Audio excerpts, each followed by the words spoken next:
Hello, Ms. Hafsat Abiola. Hello, good morning, good afternoon. Thank you for coming today. Thank you. So my first question I'm going to ask you is, you are the founder of the Kudirat Initiative for Democracy. Can you tell us about the goals and activities of your organization? My organization, the Kudirat Initiative for Democracy, is generally called KIND. Kudirat was my mother, and she was a political activist in Nigeria. And when Nigeria was under military rule, my mother began to organize people, women, students, labor unions to stand up against the military regime and to demand a democratic system. My father had won an election in Nigeria, the presidential election organized by the military in 1993. Then the military decided that they did not want democracy after all, and they put my father in jail. And my mother started organizing. And as she organized, the military became worried, and in 96, 2 years after my father had been put in jail, they assassinated my mother. Before she was killed, my mother used to say to women on radio, on television, and in marches that you cannot just sit at home and raise the children while the whole country is changing and is corrupt and not good for your children. You also have a responsibility to go out into the country and make sure that the country is doing things the right way so that the country has a place for your children. If your children are good and the country is bad, the contradiction can destroy your children. And so when she was killed, I felt that if I didn't take up the work she was doing, the message that women in Nigeria would have is that if we come forward, there would be violence, and that there's no place for women in the public sector. And I didn't want them to have this message. I wanted them to know that we as women have a responsibility to shape Nigeria. We have a responsibility to shape Morocco. We have a responsibility to shape our countries. We can't just sit at home, be cooking, raising the children, checking homework, and the country is not doing well. We have to go out into the country and engage our leaders and make the country good. So when I created KIND, we started training women and young girls to go into the public system, to go in. If you're in university, make your university better. If you're in government, make the government work better. Now I'm a member of one of the state cabinets in Nigeria. We have 36 states in Nigeria, and I'm a member of one of the state cabinets. And in my role in cabinet, I used to be responsible for the Millennium Development Goals. Now I'm responsible for trade and investment. And I manage millions of dollars every year. Now, the salary we earn in Nigeria as member of cabinet is not even $2,000 a month. And the way Nigeria is, many public officials will take money that they manage and turn it into private money. But I manage the small money I earn, and I use the public money for the public people, for people of Nigeria. And I think it's one example that we women have a role. We can't complain, say, oh, these people are corrupt. If you think our leaders are corrupt, then you go and show them that you can be a leader and not be corrupt, because an example is more powerful than words. So we're trying to help women to take their responsibility and give a clear example to leaders and to people in general. Thank you. So in 2006, you were nominated to be a founding counselor at the World Future Council, an organization that researches future just policies and legislation. What is the message you want to send to change makers, especially women in Africa and in the world? The message that I want to send is simply that we complain so much across Africa. We're always saying, this is bad, this is bad. Complaining is not going to solve anything. If you complain, you must generate solutions. You must come up with things that can work, and you must work together with other people to bring these solutions about. Yes, Africa has problems, but if we look around Africa, we see Chinese people in Africa, Lebanese people in Africa, Indians in Africa, Americans in Africa, everybody coming to Africa and making a success of their lives. Because when they come to Africa, they come with solutions, and they make those solutions profitable for themselves. But we Africans are sitting down complaining and then wondering why we don't have enough jobs for our young people.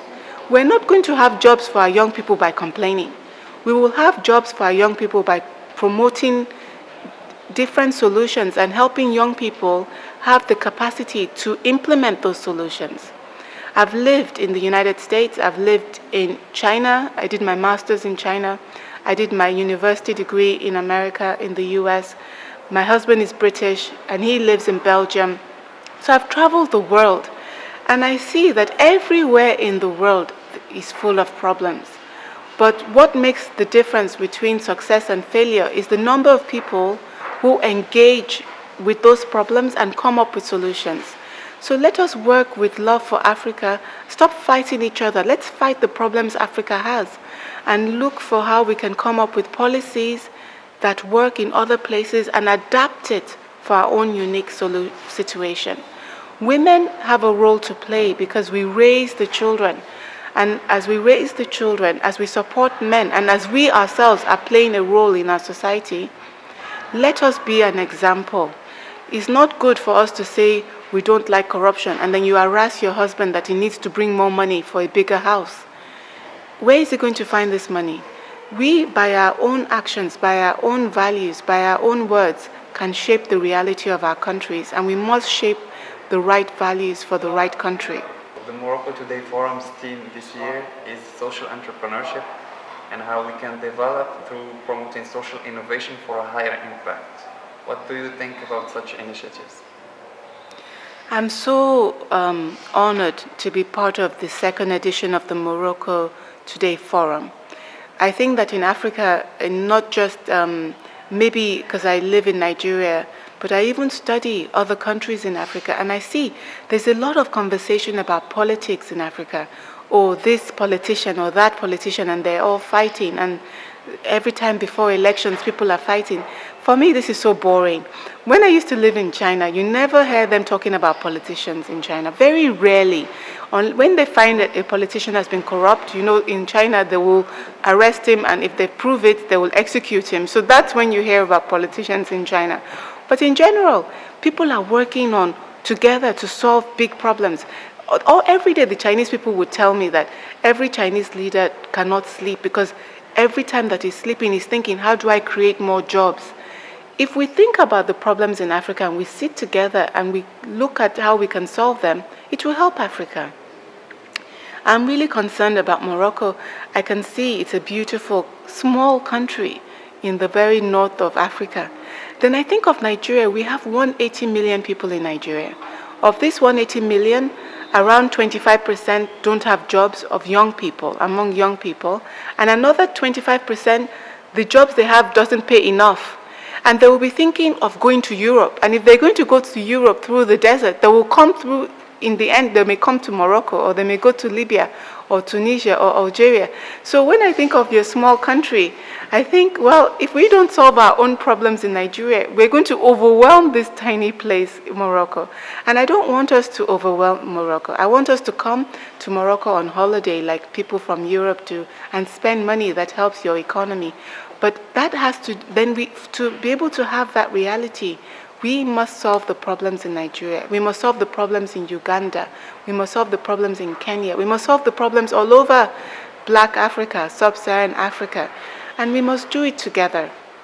You know, one of the things that I'm happy about is that Morocco now is engaging in Africa, in the rest of Black Africa.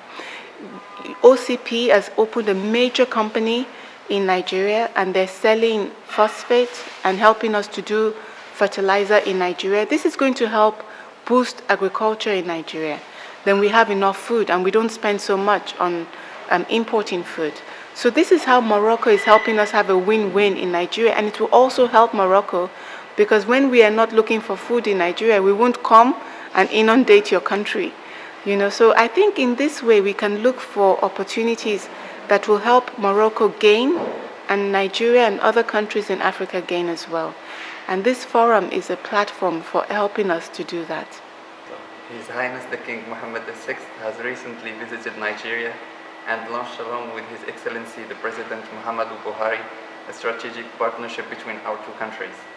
So do we believe that South-South cooperation can be a booster of socio-economic development in our continent? I have a very strong belief in South-South cooperation. As I said, I went to China. When I was in the United States, I studied development at Harvard University in Massachusetts. And I came away with very clear understanding that here are the things that we have to do to develop. And then I had the opportunity to go to China. And I thought to myself, go and study what the Chinese say about how we can develop, because what the Americans say is very useful, but it's also good to get another perspective. So while I was in China, I went to Tsinghua University, which is also one of their very best universities, and I studied the same question of international development. And the answers were radically different. And I have to say that personally, for me, I think the Chinese answer is more useful for us in the South. Essentially, the Chinese will say that we have to look at our unique history and our unique situation and look for solutions that fit. The Western countries often tell us, you must go like this, this, and this. But many times, if you study their own actual history, the things they tell us and what they actually did are not the same thing. So the Chinese are always saying, study the history of things and then study your own situation and see what would work for you. Because what might have worked for Belgium may not work for Morocco. And each country must look at their unique opportunities and come up with ideas that work. And so these kind of ideas from China, from India, from Brazil is useful because they are not so far ahead. So they are probably more practical. Whereas a lot of the Western countries have forgotten their own history. Some of their own history, they've suppressed it, like colonization, and how they were able to exploit surplus from other countries. So they don't want to remember that because it makes them feel guilty. So when they're telling you what to do, what they actually did and what they tell you are not the same. So it's not, for us, we don't need theory. We need practical information. We need to be practical. And then we just need to collaborate with each other. Some of our problems are so similar, and we can gain a lot of wisdom by sharing solutions and collaborating with each other. We can draw strength from each other. I hope for Morocco that there's some things that we have in Nigeria. Nigeria has so much. The whole world is in Nigeria. I'm special advisor to the governor of my state, Ogun State in Nigeria, and I'm responsible for trade and investment. American companies are coming every week. All companies from around the world are coming every day. Why not Moroccan companies? If these people are gaining from Nigeria, why not Morocco?